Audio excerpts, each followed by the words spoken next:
இது போதுங்க எங்களுக்கு. ஹலோ வியூவர்ஸ், நாங்களோட லக்ஷ்மி, நீங்க பார்த்துருக்கிறது 0 லக்ஷ்மி. நம்மளுடைய ராஜேஷ் அவர்கள் வந்து ஒரு பியூட்டிஃபுல்லான கேப்ஷன் கொடுத்து இந்த அழகான வீடியோ கொடுத்துருந்தாரு. அதில் ஒரு பியூட்டிஃபுல்லான பிக்சர்ஸ் தான் நான் ஷேர் பண்ணியிருக்கேன். உண்மையுமே அந்த பெட் வந்து, அதாவது அந்த டாக் வந்து அழகாக இருக்குது. அதனுடைய கால்கள்லாம் அந்த கலர் கலராக இருக்கிறது பார்க்க ரொம்ப க்யூட்டாக இருக்குது.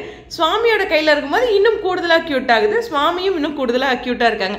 அழகாக இருக்கிற ஒரு விஷயம் நம்ம கூட இருந்தால் இன்னும் கூடுதலாக அழகு தானே. ஸோ இந்த காஸ்டியூம் பார்க்கும்போது இப்போ ரீசெண்டாக எல்பி வந்து விகடன் அவார்ட் ஷேர் பண்ணாங்க இல்லையா, அந்த இடத்துல நம்மளுடைய சுவாமி இதே டிஷர்ட் தான் போட்டிருந்தாங்க. மீண்டும் இன்னொரு முறை வந்து நம்ம தாத்தா கூட லாஸ்ட் மந்த் ஷெடியூலில் ஷூட் போட்டிருந்தாங்க. ஸோ அந்த காஸ்டியூமும் இதே தான். ஸோ இருந்தாலும் ரிப்பீட்டட் காஸ்டியூமாக இருந்தாலும் ஹாப்பி தான் சுவாமியோட தரிசனம் அப்படிங்கிறது. ஸோ ரொம்ப ரொம்ப ஹாப்பி. ராஜேஷ் அவர்களுக்கு ரொம்ப ரொம்ப நன்றி. இது மாதிரி க்யூட்டான வீடியோ, அந்த பெட் கூட அவர் டைம் ஸ்பெண்ட் பண்ணது, க்யூட்டாக கொஞ்சினது, அதெல்லாமே கண்ணுக்குள்ளேயே இருக்குது. ஸோ ரொம்ப ரொம்ப ஸ்பெஷல். ஸோ மீண்டும் ராஜேஷ் அவர்களுக்கும் சுவாமி இது மாதிரியாச்சும் வீடியோ அவரோட சைட்லேருந்து வருதே அப்படிங்கிற ஒரு பெரிய சந்தோஷமும் இருக்குது.